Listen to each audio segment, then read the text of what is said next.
Kibamwana yo yo yo, yo yo yo, Kibamwana yo yo yo, yo yo yo, Kibamwana yo yo yo, yo yo yo, Kibamwana yo yo yo, yo yo yo. Kibamwana yo lele yo, yo yo yo, Kibamwana yo yo yo, yo yo yo. Merci Seigneur, merci Jésus. Merci Seigneur pour ce moment, un moment merveilleux, un moment de gloire, un moment d'impact, un moment où Seigneur, tu m'agrées dans ta sainte présence. Ce matin, je suis reconnaissant. Je suis en train de lever ma voix pour te dire merci. Toi, le maître de temps et des circonstances, toi qui, dans ton amour, il t'a plu, ô Seigneur, de me faire accéder, Seigneur, à ta grandeur et à ta bonté. Par ta grâce, Seigneur, tu as renouvelé en moi le souffle de vie. Tu as semé la confusion dans le camp de ceux qui ont médité ma perte. Voilà pourquoi, Seigneur, je te dis merci. Et je dis, Seigneur, c'est ton temps. C'est le temps de Dieu, le temps de Dieu, le temps de Dieu. Oui, Seigneur, c'est ton temps. C'est ton temps pour faire de merveilles. C'est ton temps pour accomplir tes desseins glorieux dans la vie de tes enfants. Oui, toi, les dieux qui écoutent les prières, voilà pourquoi ce matin, je viens encore au-devant de toi. Car je sais que tu es le Dieu qui écoute les prières. Oui, tu es le Dieu qui écoute les prières, Seigneur.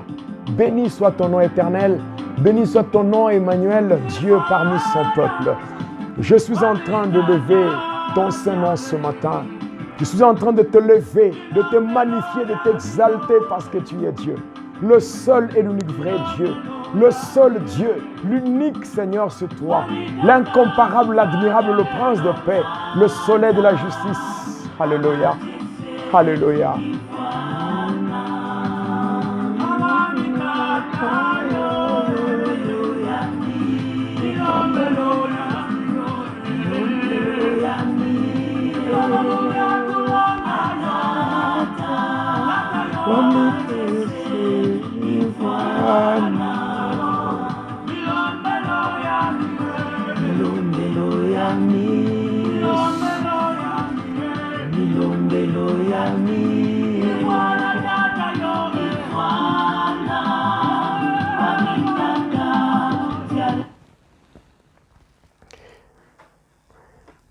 Mes bien-aimés dans le Seigneur, shalom, shalom, shalom. Je dirais encore bonjour ou bonsoir selon l'heure à laquelle vous allez nous suivre. Moi, c'est votre humble serviteur, le pasteur Jonas Jedidi Alunkutumpala, le racheté de Jésus-Christ, toujours combattu mais jamais abattu.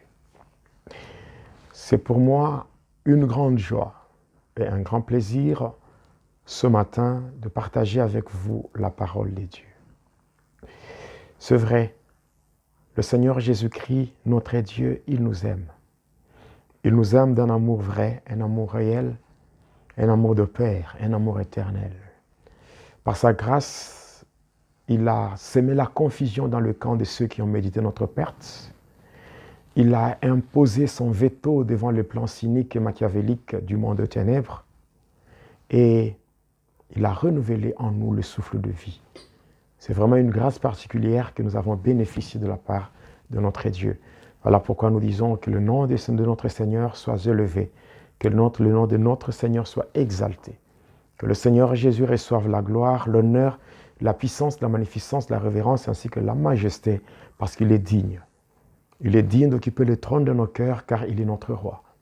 Il est notre maître et il est notre Seigneur.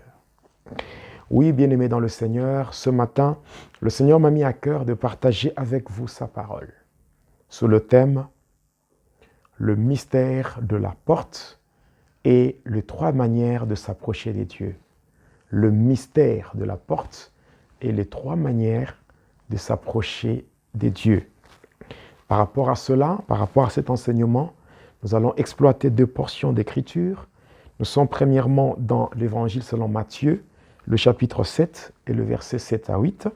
Et après, nous allons prendre Ézéchiel chapitre 11, le verset 1er jusqu'au verset 4. Et rapidement, sans plus tarder, nous passons à la lecture de la parole de Dieu. Matthieu chapitre 7 et le verset 7 à 8, nous lisons au nom de Jésus-Christ. Demandez et l'on vous donnera. Cherchez et vous trouverez. Frappez et on vous ouvrira. Car quiconque demande reçoit. Celui qui cherche trouve et l'on ouvre à celui qui frappe. Ézéchiel chapitre 11, le verset 1er jusqu'au verset 4. La parole de Dieu nous dit ceci. L'Esprit m'enleva et me transporta à la porte orientale de la maison de l'Éternel, à celle qui regarde l'Orient. Et voici, à l'entrée de la porte, il y avait 25 hommes.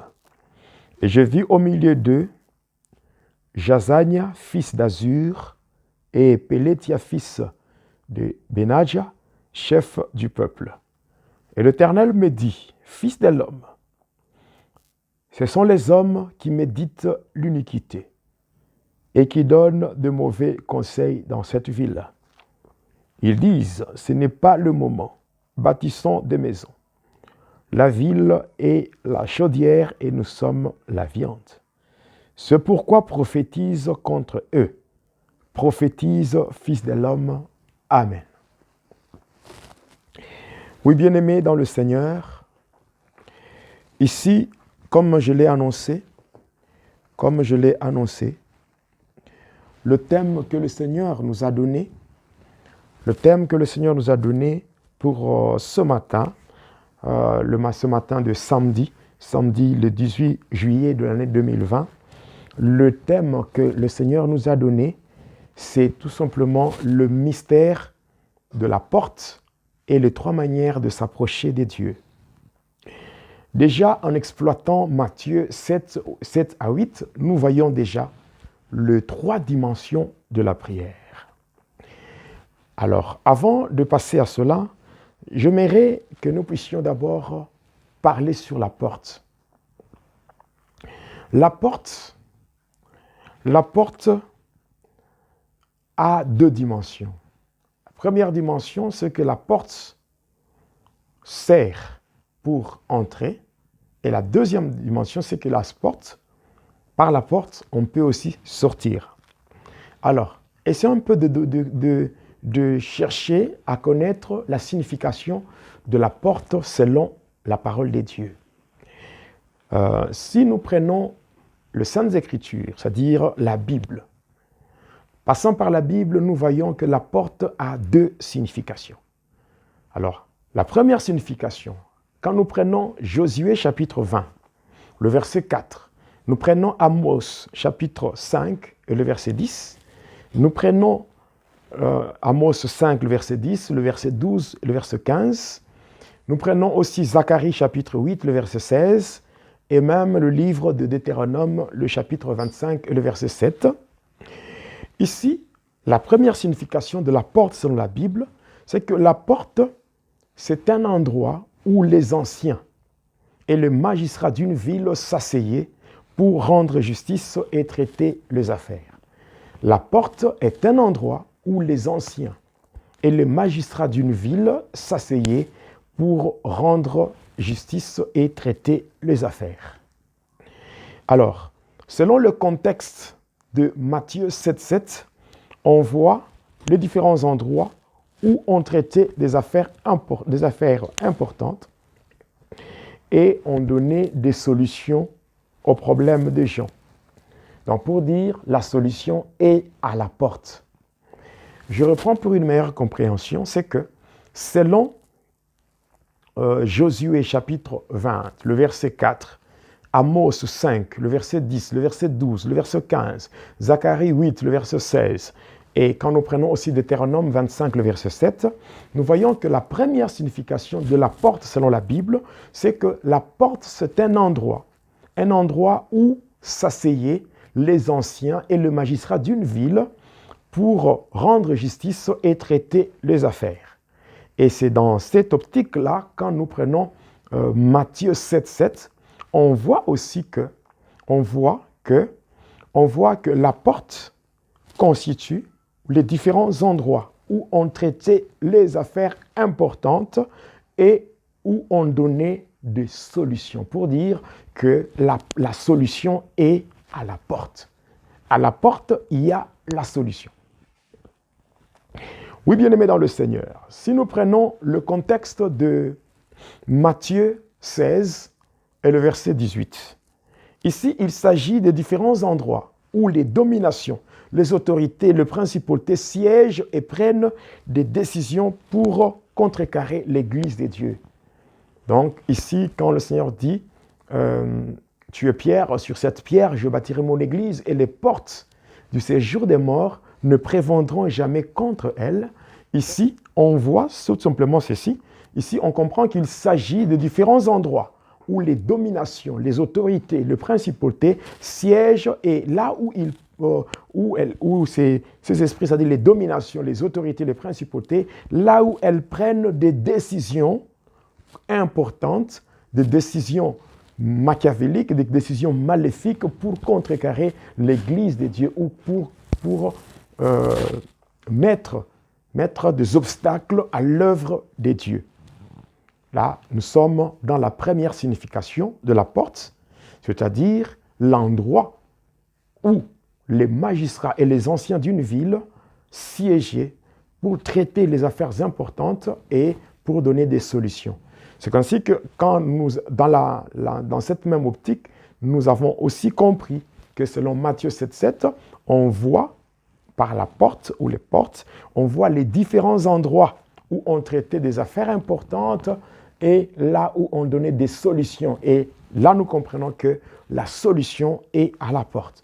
Et aussi, selon Matthieu 16, 18, nous comprenons que les portes, quand on parle de portes du séjour des morts, on voit tout simplement les différents endroits où les dominations, les principautés, les autorités siègent pour prendre des décisions importantes, des décisions maléfiques pour combattre l'Église, pour contrecarrer l'Église de Dieu, pour monter des stratégies afin que ces stratégies soient érigées en obstacle à l'œuvre de Dieu. Alors, si nous prenons la deuxième signification de la porte, selon 1 Corinthiens 16, le verset 8 à 9, nous voyons que la porte est une ouverture. La porte est une ouverture, une opportunité, une occasion d'accomplir la volonté de Dieu ou une occasion d'obtenir ce que l'on cherche. Donc la deuxième signification biblique de la porte, c'est tout simplement que la porte est une ouverture, une opportunité, une occasion d'accomplir la volonté de Dieu ou une occasion d'obtenir ce qu'on cherche.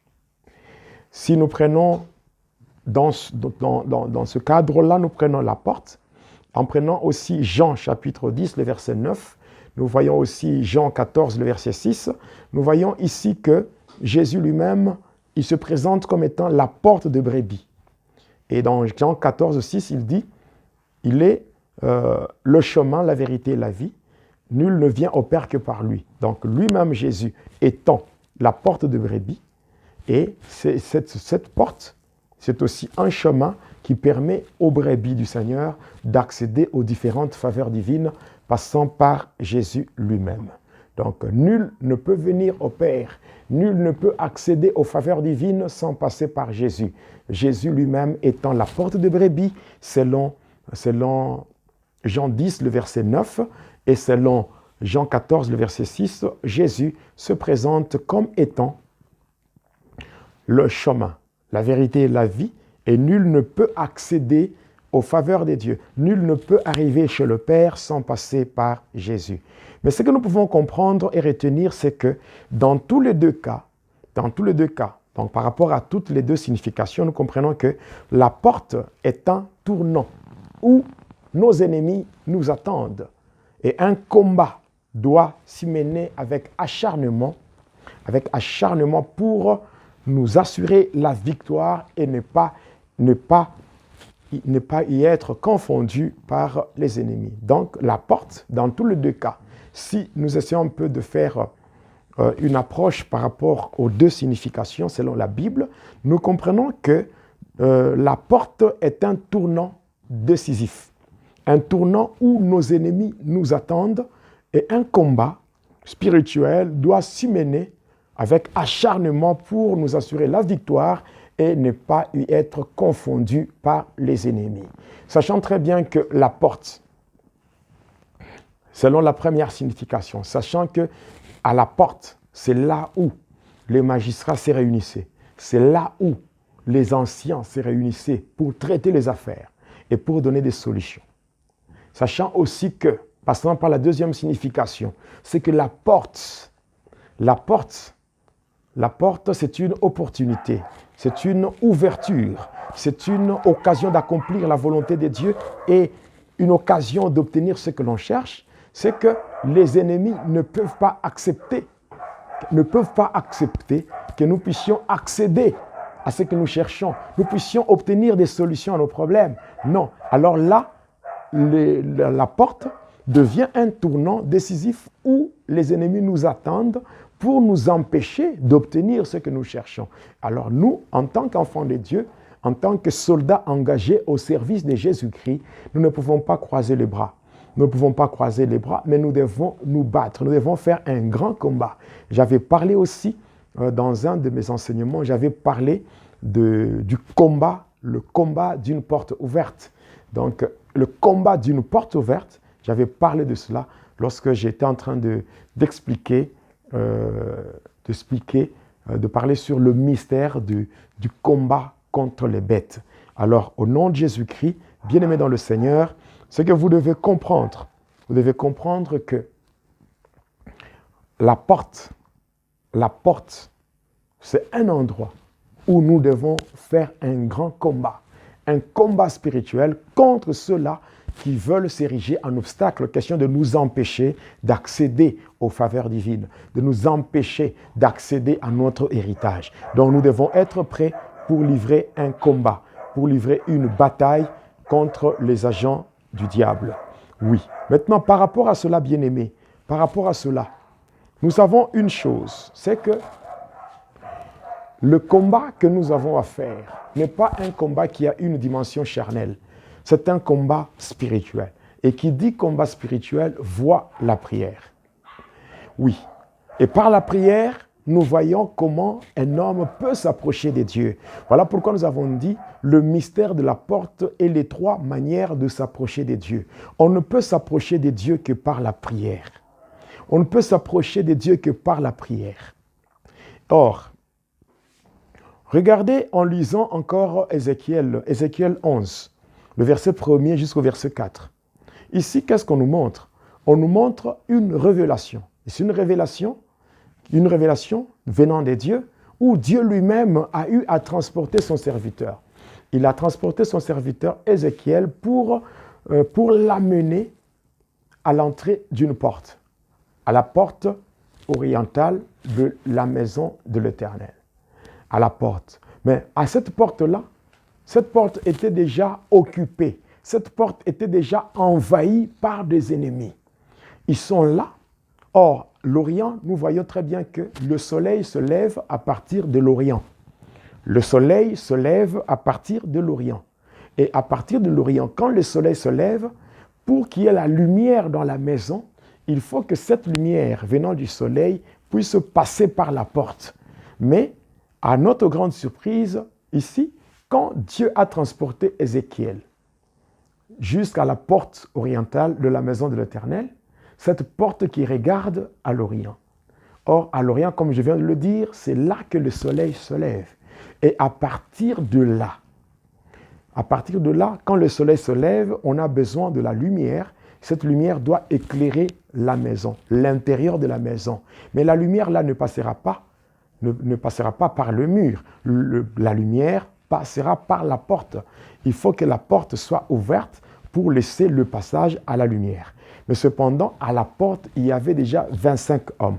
Ces 25 hommes représentent juste les ennemis qui s'érigent en obstacle pour empêcher à la lumière de faire son entrée.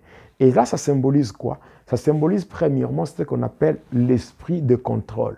De deux, ça symbolise ce qu'on appelle le vol du temps. Je vais devoir expliquer cela dans la suite de cet enseignement. L'esprit de contrôle et le vol du temps. Comme je venais encore de le dire, bien-aimé dans le Seigneur, c'est que passant par la porte, comme je dis que c'est un tournant où nos ennemis nous attendent, alors nous devons faire un combat qui est spirituel. Et qui dit spirituel, voit la prière. Et par la prière, c'est le moyen par lequel nous pouvons nous approcher de Dieu. Pourquoi la prière? Parce que premièrement, la prière crée. Par la prière, on peut créer des situations favorables. De deux, la prière change. Il y a des situations qui ne peuvent changer que par la prière. Même le Seigneur l'a dit. Par rapport au démon têtu, selon Matthieu 17, verset 21, le Seigneur a dit que cette sorte de démon ne peut sortir que par le jeûne et la prière.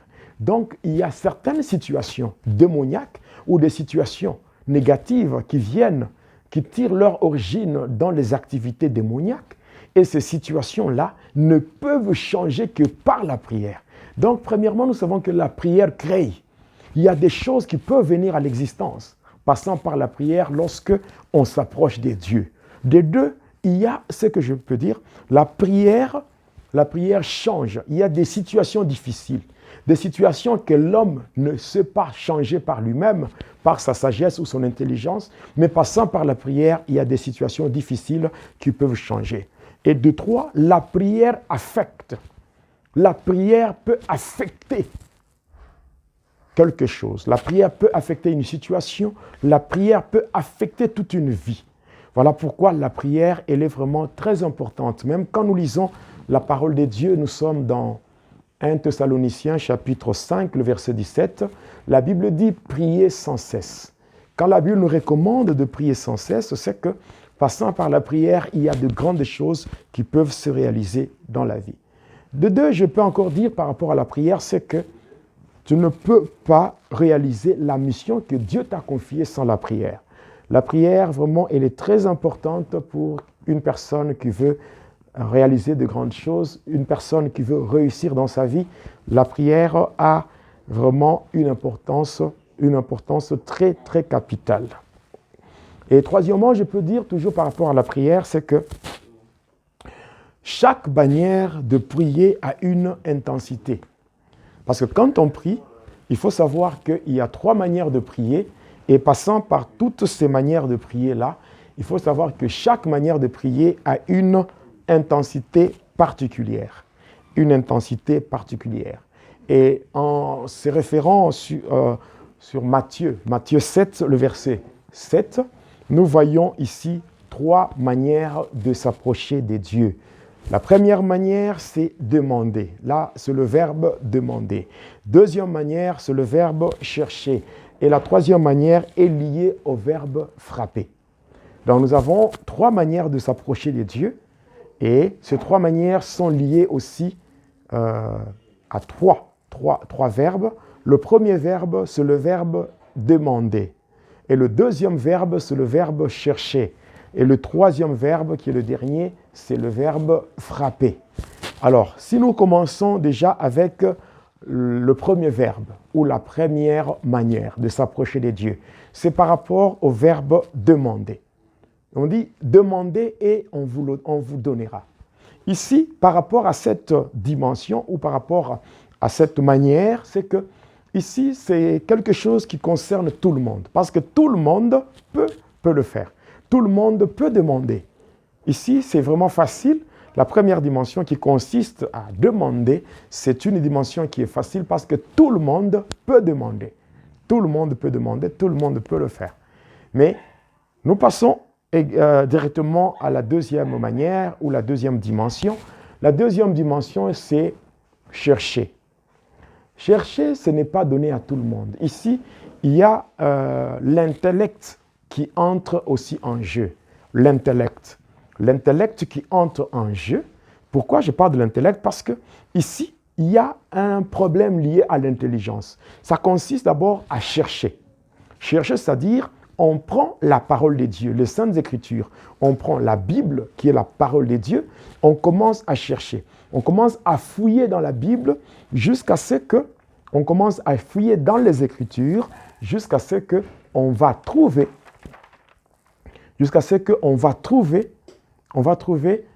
un texte qui cadre avec le problème que tu as.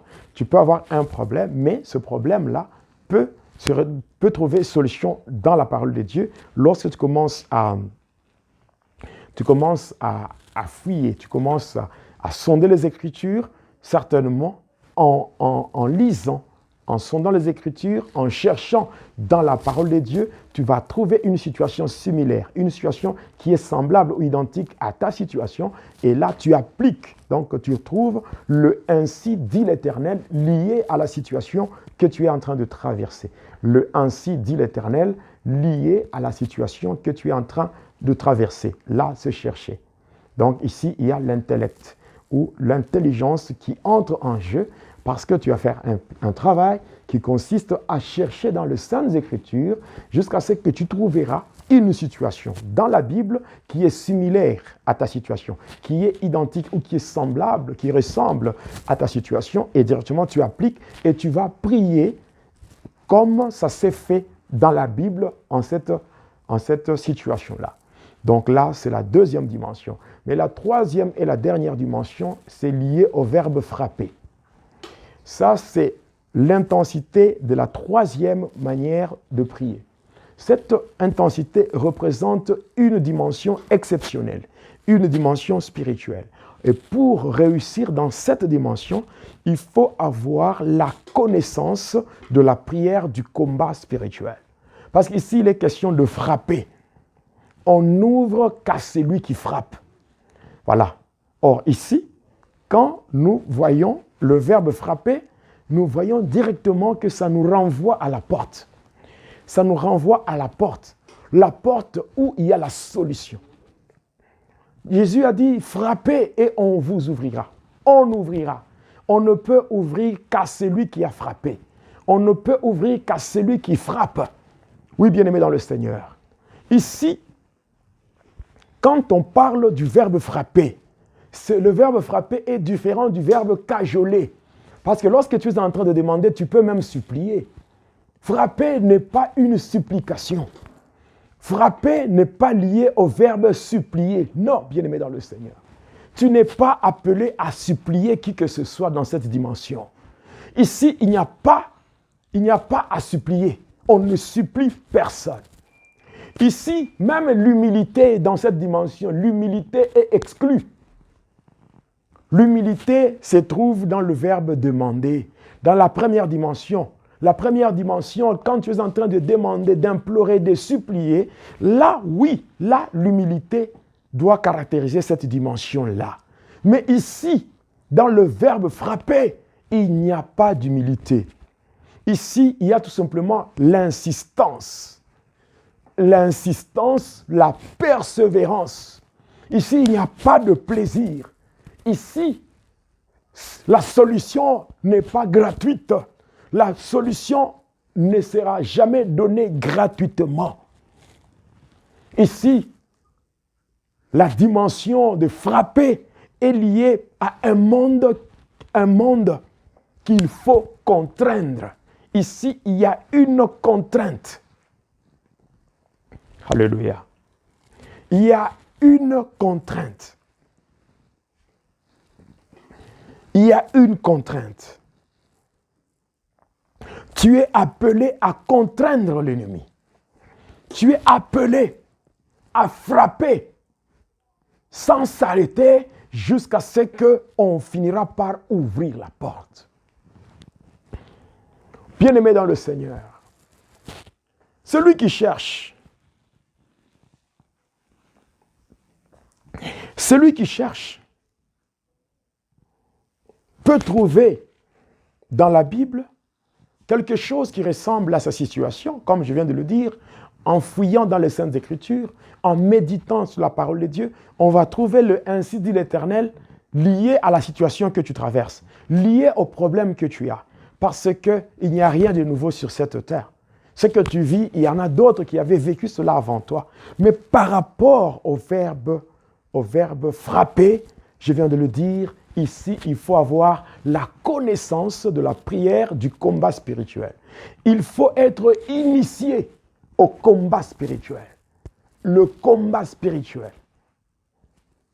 Tu dois savoir que dans le combat spirituel, le premier principe qu'il faut connaître, c'est que le combat est réel, mais la victoire est le certain.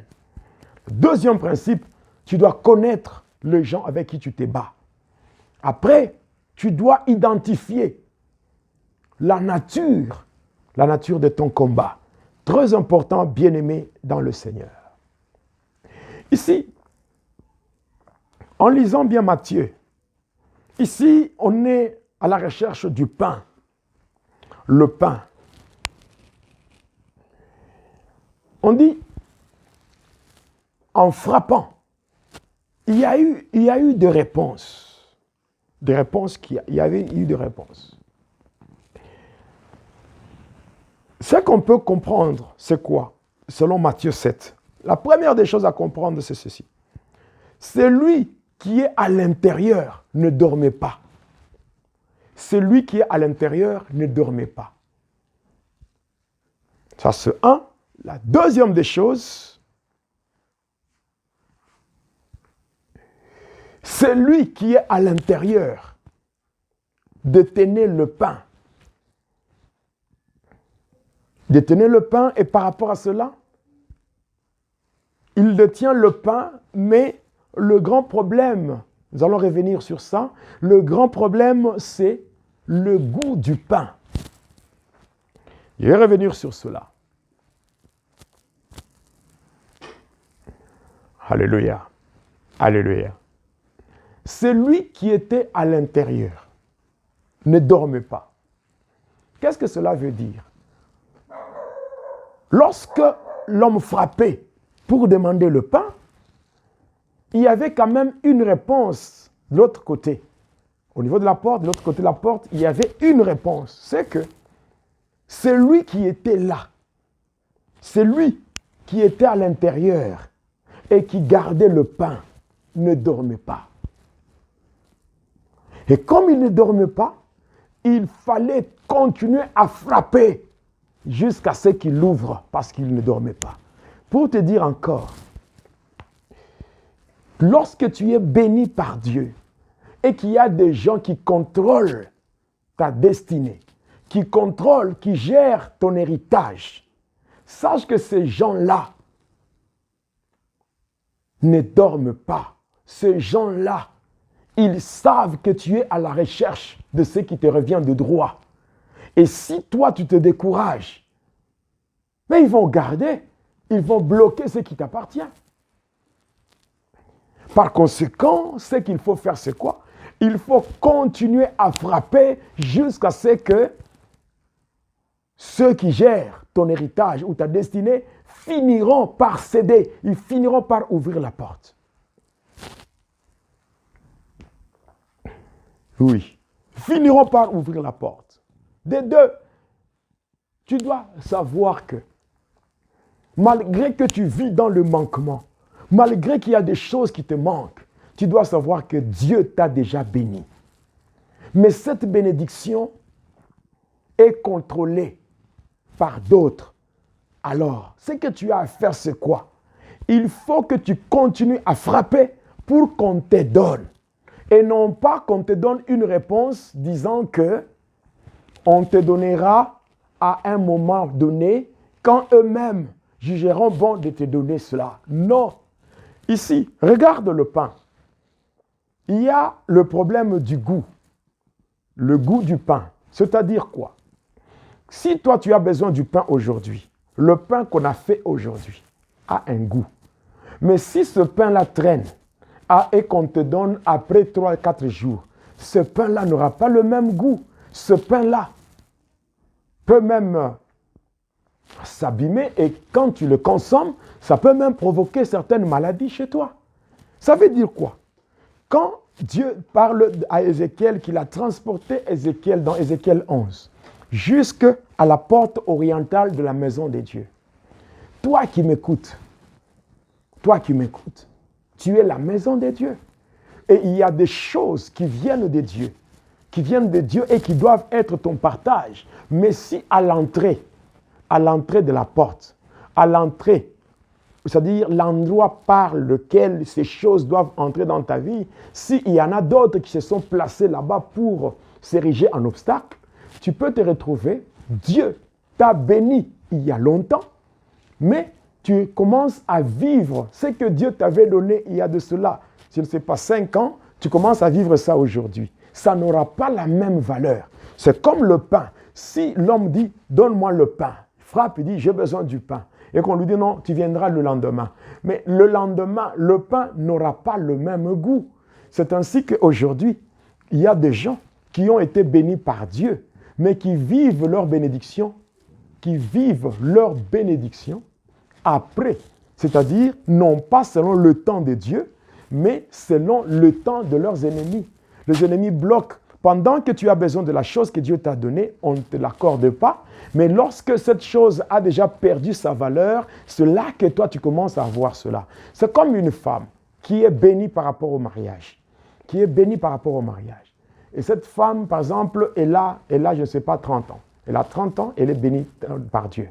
Mais les ennemis viennent, ils s'érigent en obstacle pour bloquer, pour empêcher à cette femme d'entrer dans son mariage. Et pendant plusieurs années, plus de 10 ans, ou je ne sais pas, 15 ans, la personne ne fait que lutter, ne fait que chercher le mariage, chercher.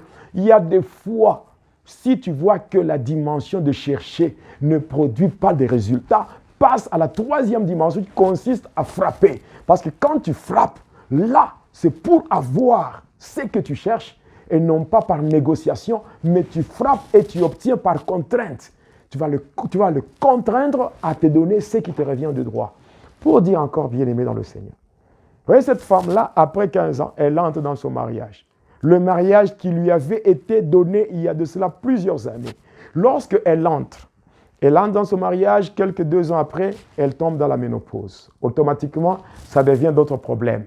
Pourquoi? Parce que quand Dieu avait ouvert la porte du mariage, c'est là que cette femme pouvait jouir de tous les avantages, de tous les privilèges liés à son mariage. Mais comme à la porte, il y avait déjà des gens qui s'étaient érigés en obstacle, question d'empêcher à la femme d'accéder à son héritage, à ce moment-là, il y a eu quoi? Qu'est-ce qui s'est passé?